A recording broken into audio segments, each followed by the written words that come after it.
আমি গণঅধিকারের জেলার আহ্বায়ক, আমার নাম আর এবং সরকারের আহ্বায়ক। তো আজকে আমার জন্ম, আমার বয়স 65 বছর। আমি কিভাবে তাণ্ডব এই চরাঞ্চলে আমি আর দেখিনি আমার জীবনে। তো আজকে বিএনপি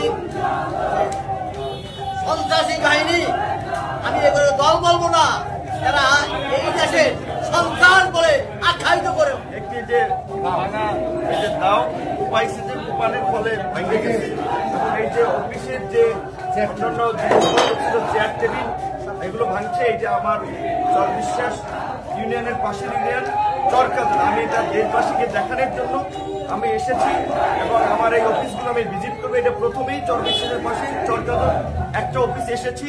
এরকমের গলাছড়া 10 মিনায় 17টি অফিস ভাঙচুর করেছে বিএনপির এই এলাকার অঞ্চলের মনোনয়ন প্রত্যাশী নেতা হাসান মামুন। তার সন্ত্রাসী কার্যক্রম এটা দেশবাসীর সামনে তুলে ধরা এবং বিএনপি নেতাদেরকে দেখানোর জন্যই আমি এই অফিসগুলোতে ভিজিট করছি এবং আপনাদেরকেও দেখাবো আমরা ভিডিও এবং এই লাইভে।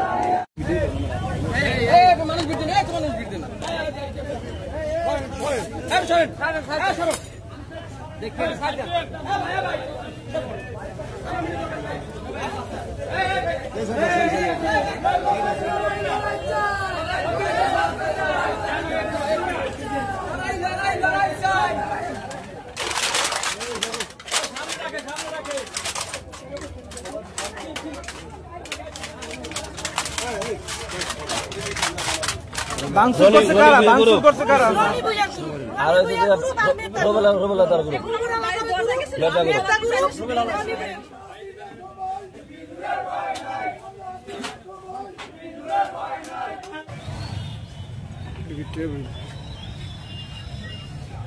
এগুলো হালাই দিচ্ছে। আমাদের অফিসে টিভি ছিল, টিভি নিয়ে গেছে, ব্যাটারি ছিল, সব চুরি করে নিয়ে গেছে।